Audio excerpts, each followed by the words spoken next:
Minister of Legal Affairs, is our next presenter. And I now invite the Honorable Mohabir Anil Nandlall to make his contribution. Thank you very much, Mr. Speaker. I want to begin by welcoming the students who are joining us this morning.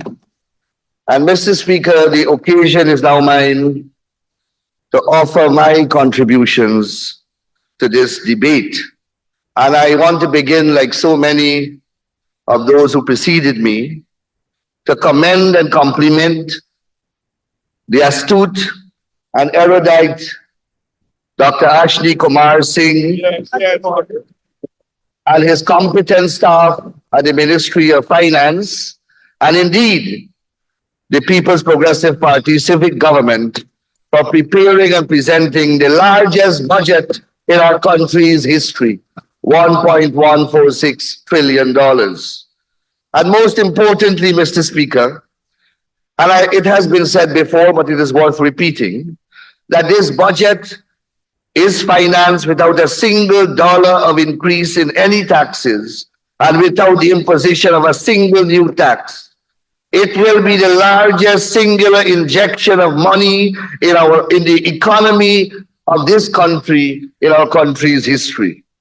The trickle-down impact from top to bottom in one financial year will be phenomenal.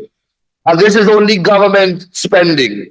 Just imagine when you add inflows from foreign and local investments and the local private sector, the impact will be unprecedented. This singular budget, Mr. Speaker, is as large as the combined 5 budgets passed by APNU AFC from 2015 to 2018. Those 5 budgets, however, impose an aggregate of over 200 new taxes and fees on the backs of the Guyanese people. And once yet, Mr. Speaker, after 5 budgets exceeding an aggregate of over $1.3 trillion, there is simply nothing worth that one can point to show for it. This simple and simplistic comparison demonstrates the difference in the philosophy and track record of 2 governments. Mr. Speaker, I can stand here and actually point to projects that are being financed by this budget that the people of Guyana can see, they can feel, and they can look at. I can stand here and point to a new Demerara Harbour Bridge under construction. I can point to a gas-to-shore project under construction. I can point to Cherry Jagan International Airport under construction. I can point to Albion Sugar Estate that was converted from a scrapyard to a grinding factory. I can point to 12 hospitals under construction. I can point to a dozen schools under construction. I can point to a new technical institute at Port Morant under construction. I can point to dozens of housing schemes under construction. I can point to several courthouses under construction. I can point to several water treatment plants across the country under construction. I can point to dozens of major highways and thousands of community roads under construction. I can point to multi-million-dollar complexes that will accommodate our police officers under construction. I can point to new buildings that will house our elderly and our victims of domestic violence under construction. I can point to several stadia under construction. I can point to hundreds of sports grounds under rehabilitation under construction. I can point to tens of thousands of acres of land under new cultivation with new crops right now taking place. I can point to 21,000 Guyanese who have been enrolled on a gold scholarship program. I can point to 205,000 school children who will receive a 40,000 cash grant and 5,000 uniform voucher. I can point to 76,000 pensioners who will receive $3,000 per month increase. I can point to 205,000 school children and 76,000 pensioners who are eligible for subsidies to get their eyes examined, and $15,000 to get a spectacles purchased. I can point to thousands of pensioners who will get an increase in an IRS pension of $8,000. I can point to $40 billion that will go towards subsidizing fuel so that your light bill will not go up and you will get cheaper fuel at the gas stations. I can point to $6 billion that will subsidize the cost of freight charges for imported goods. I can point to tens of thousands of persons who will benefit from an income tax threshold. I can point to thousands of young businesses who will be able to open businesses and get loans at 3% per annum. I can point to nearly 20,000 women and unemployed persons who will get part-time jobs and earn $40,000 a month. I can point to several hundred persons who will receive $600,000 toward the payment of dialysis treatment. And Mr. Speaker, I can speak here from now until thy kingdom, listing those benefits that will touch and improve the lives of every single Guyanese. Yet you on that side say nothing is wrong with the budget. Nothing is right about the budget. Nothing is right about the budget. That is what we are doing with 1.146 trillion. What did you do with 1.3 trillion in 5 years? What did you do? Let us review a couple of the projects. One, Dorman Park. Dorman Park. Right now, I checked it this morning. It accommodates 12 donkeys, 10 horses, and 13 wagons. And you spend over $2 billion and you build it, and 600 million cannot be accounted for. I went to the roundabout at the Indian Road, massive project, transformational project, a roundabout, a circle, a concrete circle at the end of the Indian Road. I can point to 2 pedestrian overpass on the east bank of the Mohabir. None of which are working. No, sorry, 3. 3. 3. Never worked. And that's at the capital side.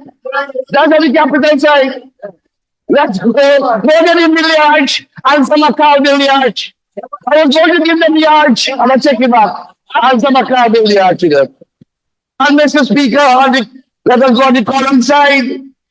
I can point to the several ministers who gifted themselves scholarships. A statement of fact. A statement of fact. I don't know why you get upset. $50 million total in scholarships you give yourself. Then I can point to millions of dollars paid for motion scales that were never delivered. I can point to $12 million being paid to a crony as monthly rent for a house in our boys' town to store drugs. And when we went there, only condoms and lubricants were there. Honorable AG, I had to refer to a particular legal principle when we are identifying these so-called unnamed people. So please, I'm just cautioning. Yes, sir. I can point to hundreds of transactions where prime waterfront and commercial properties were gifted to friends and cronies without a public process. And in many instances, where a dollar was not even paid.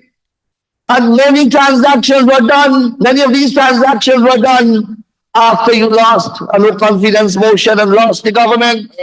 I can point to a parking meter contract for which the government of Guyana is being sued for $100 million US. I can point to a minister who gifted herself contracts from her own ministry who came here this morning to lecture us sanctimoniously. I can point to several ministers whose applications for house lots leapfrogged over thousands of ordinary Guyanese waiting in line. And the Honorable Mahi Paul, he got a house lot without a government being in place. He got a house lot on August the 3rd. Only the president and 3 ministers were sworn in. There were 2 ministers of housing. And he got a house lot in August the 3rd. And these are facts. And these are facts. I can point to nearly $200 million being paid for a feasibility study to be done in relation to the new Demerara Bridge. $200 million. And this contract was gifted by the sitting minister to a foreign company. No reference to the public procurement process. Cabinet was not even involved. Only ex post facto, it came to the attention of cabinet. And the Honorable Member Mr. Roy J. Ford drew my attention to the Law Reform Commission. And I want to thank him. Because the Law Reform Commission Act was passed in 2016. And in 2017, they rented an office at 59 Lock Street, Border, for $850,000 per month. An entire secretariat was hired, including lawyers, clerks, typists, office assistants, a cleaner, and a driver, totaling $2 million in salaries alone per month. They left office in 2020. They chalked up $100 million in expenses and rent, leaving out furnishings, leaving out electricity, leaving out internet, leaving out telephone. They chalked up $100 million by 2020, and they never appointed a law reform commission. A law reform commission was appointed by us in 2021. What? $100 million worth of no work? Mr. Speaker, and I can go on, these are selected. These are selected. Don't even let me touch Sarah. It will take me all my time. Mr. Speaker, this budget debate, I come at the lower end. And I come from a particular vantage point. Having listened to nearly 60 speakers presenting, 30 from this side and 30 from the other side.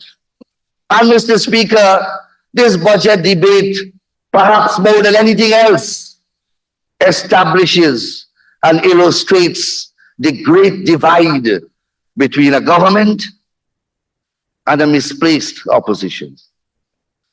A difference in leadership, a difference in depth, a difference in vision, a difference in competence, and a difference in track record. There is simply no comparison whatsoever. And Mr. Speaker, I don't want to leave our school children in doubt when I make those statements. So like a lawyer, I will give my evidence to support. Mr. Speaker, we on this side are speaking about universal secondary education for our children. We have said to this parliament that 7,000 of our hinterland students in particular, those that we are told can't pass the CXC, they don't know why 7,000 of them don't have seats in a secondary school. And in this budget, we are building the secondary schools for our children. But the Honorable Coretta McDonald says, we are building too many schools. Too many schools. You see the difference? You see the vision? Mr. Speaker, we are building and modernizing the infrastructure across our country. We are building a modern Guyana. But the Honorable Cameron Janjatan complains how much money contractors will make. And he argues that we are creating a new caste system. You see the difference? You see how visionary people think? And you see how they're being pulled down by the other side? I will continue. We are speaking about building a world-class healthcare system and building 12 hospitals across the country. But the Honorable Vince Roy Jordan complains that the hospital that is being built at Bath Settlement in Region 5 is actually being built at Fort Wellington. He is not concerned that the Region 5 getting a brand new hospital and that the people will benefit. He worried that he got up the wrong signboard. The signboard said Bath Settlement. but the construction is actually Fort Wellington. That is the difference between the two governments, between us and those on the other side.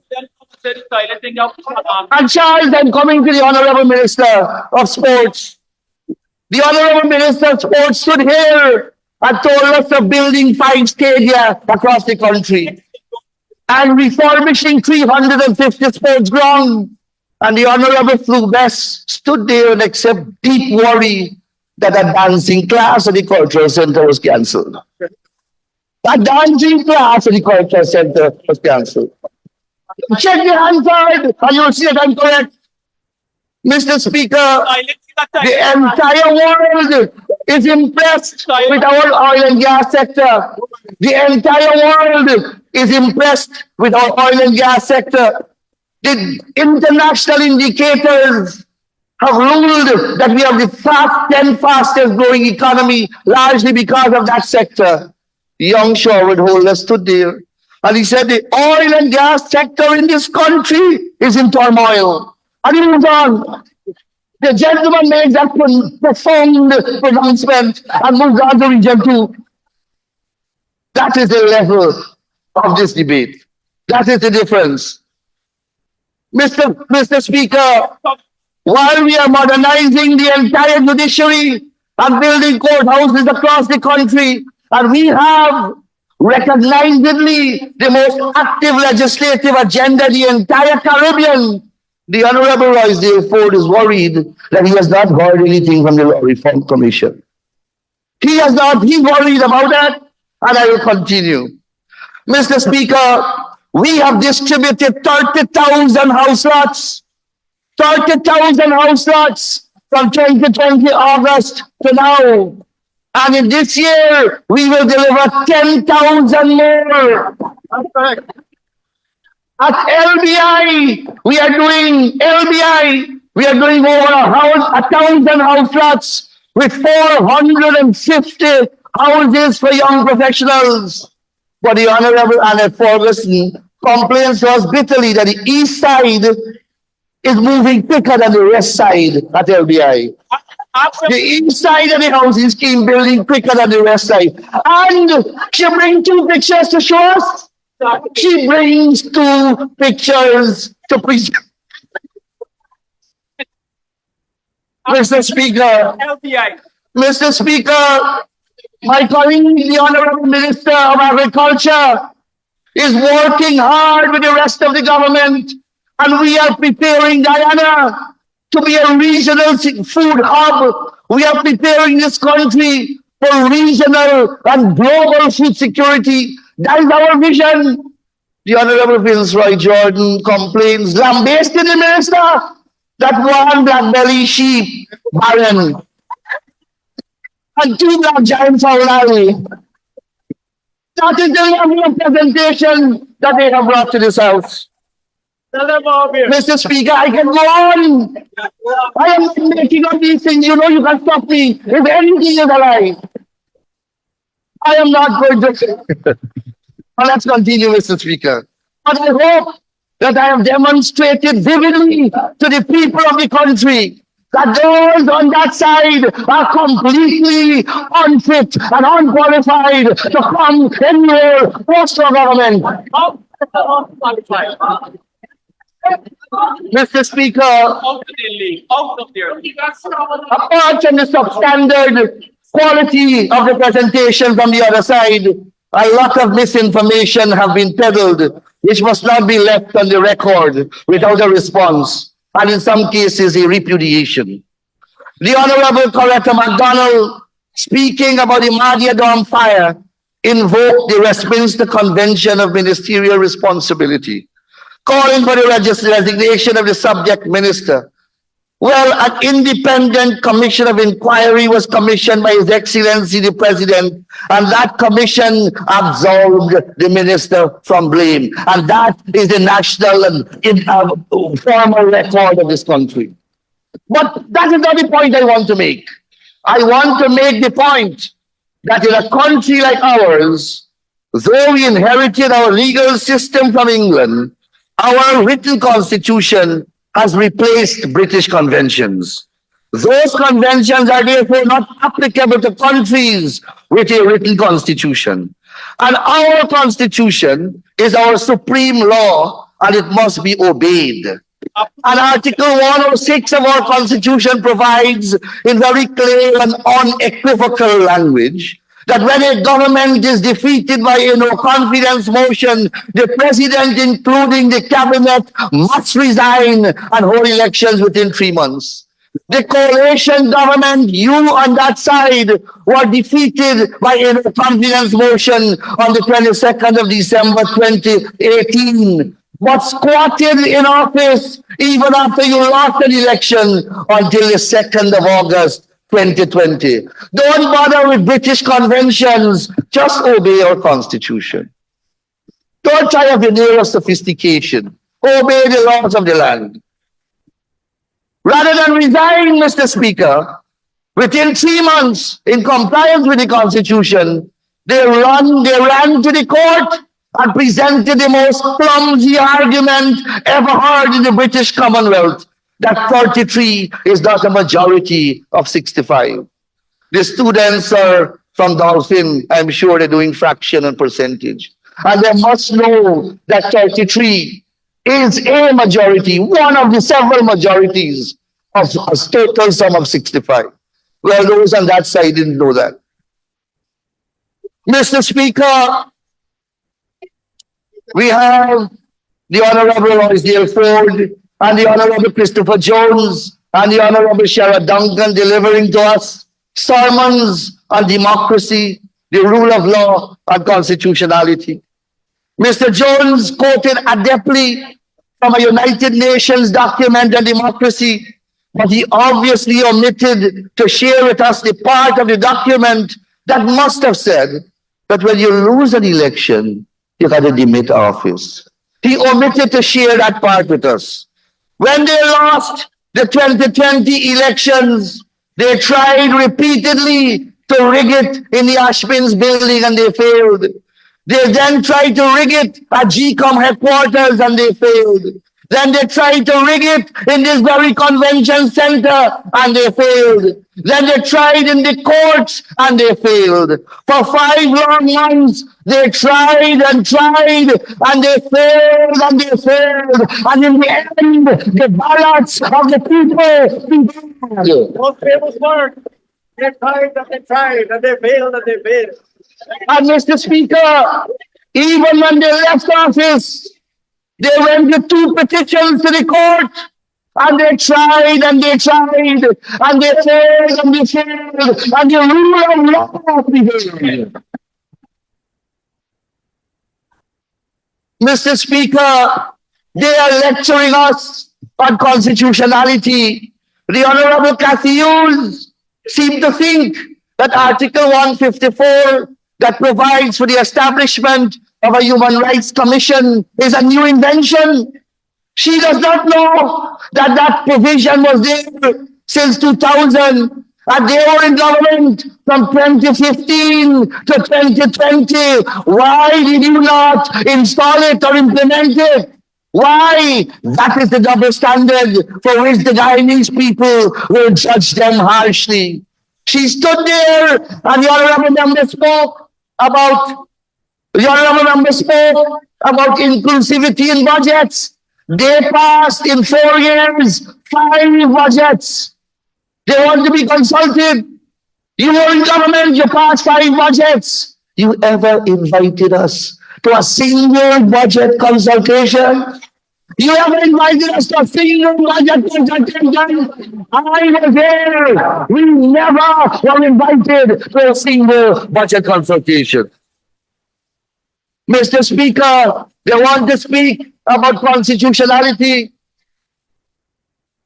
Or they want to speak about constitutionality. How can the people of Guyana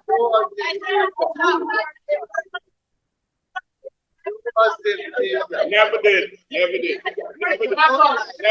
how can the people of Guyana forget? How can the people of Guyana forget when the judiciary declared that President Granger violated the Constitution when he directed the Public Service Commission and the Police Service Commission to halt promotion of public servants and police officers? How can the people of Guyana forget when the judiciary declared that President Granger violated the Constitution when he revoked 50 leases for rice farmers in Region 5? How can the people of Guyana forget when the judiciary declared that President Granger violated the Constitution when he terminated the lease of the Cherry Dragon Research Institute? How can the people of Guyana forget when the judiciary declared that President Granger violated the Constitution by rejecting 18 nominees of the leader of the opposition and unilaterally appointed James Patterson as the chairman of GCOM? And you come here to lecture us on unconstitutionality. Mr. Speaker, and in that lecture mode, we heard about parliamentary conduct. We heard that they have now become the standard bearers of parliamentary morality and decorum in the National Assembly.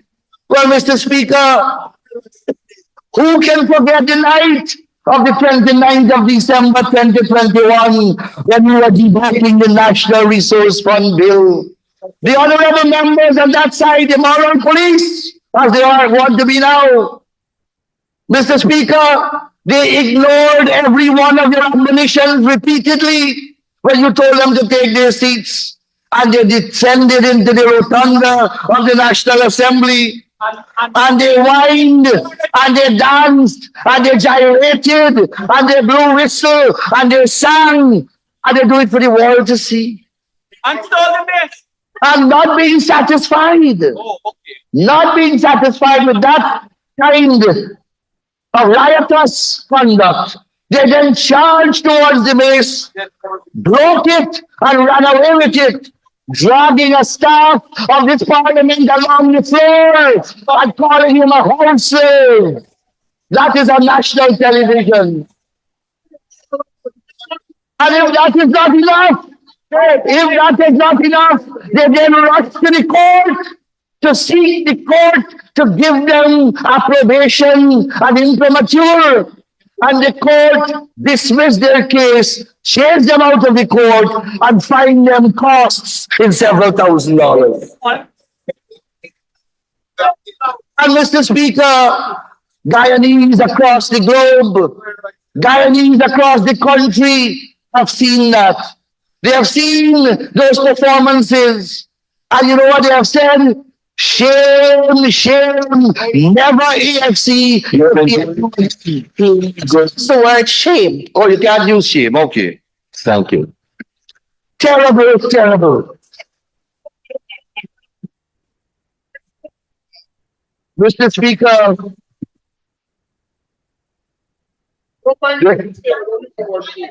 Mr. Speaker, the rule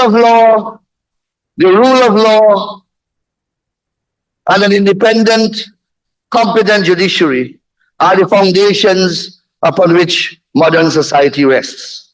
No nation has economically progressed, and no people have socially advanced without these prerequisites. Our government is acutely aware of this reality, and we are assiduously working to create a modern legislative framework and strong legal institutions and systems in order to ensure the achievements of these imperatives. Most of the transformational policies and projects which we are embarking upon require a modern legislative framework to cradle, embrace, and regulate them. Therefore, we are compelled to pursue a most robust legislative agenda to support these initiatives. Our Constitution, Mr. Speaker, is the most paramount and fundamental of our legal instruments. It establishes the philosophical ideals, the economic basis, and the political framework through which we function and by which we are governed. We promise in our manifesto that we will reform this Constitution. We promise to do so through an established mechanism. That mechanism has been established and it is currently being activated. Mr. Speaker, we have already passed the Law Reform Commission, the Constitutional Reform Commission Act, and we have dispatched letters inviting nominees from the persons who are listed in that act to send nominees. We have invited them to do so. And very shortly, Mr. Speaker, His Excellency the President will appoint that commission. Mr. Speaker, before the first quarter of this year, we will conclude the revision of the laws of Guyana. We were supposed to do so by the end of last year, but the volume of the work was huge, and the contractors have asked for an extension of time. Within the first quarter of this year, we will publish the new laws of Guyana. Also, before the first quarter of this year, we will publish the Guyana law reports for the year 2008 to 2020. Mr. Speaker, we are building a new building for the Director of Public Prosecutions at Underneming, Region 2, and that is to be completed and commissioned later this year. That building will constitute an office complex and residential quarters for our officers of the Director of Public Prosecutions Office when they go to prosecute cases on the Essequibo coast. We are building, Mr. Speaker, at Sadi, a new edifice that will house the Deeds and Commercial Registries Authority in Region 2. We are spending approximately 800 million has been budgeted rather for 2024 for a new Deeds and Commercial Registry Authority to be constructed at Esplanade in New Amsterdam. Currently, Mr. Speaker, the operations of the Deeds and Commercial Registry is at a cramped location, sharing with the staff of the High Court Registry in Berbice. Very unsanitary and inconvenient arrangements. We are going to change that. Mr. Speaker, this year, the land registry will be removed from its current location and it will go to a different location that will be more spacious and comfortable to discharge its function. This year also, the year 2025, we will conclude arrangements for the construction of a new headquarters for the Deeds and Commercial Registry in Georgetown. Mr. Speaker, this year also the government of Guyana will donate a portion of land that will accommodate a building for the Guyana Legal Aid Clinic. And that plot of land is at Providence on the east bank of the Amarara. This year, we have already commissioned the new Hope and Justice Center at Lusignan, and one will be constructed at Virgin Nugent on the east bank of Essequibo. And this is a joint effort, as you would have heard before, between the Ministry of Legal Affairs and the Ministry of Human Services. And it will provide a unique combination of services never provided in this country before. You will have social and counseling services, you will have legal services, you will have medical services, you will have police protection, you will have restorative justice services, and you will have accommodation. And the persons we are providing all these services for are the victims of domestic violence, the victims of trafficking, the victims of sexual violence, and the victims of child labor, the most vulnerable part of our society.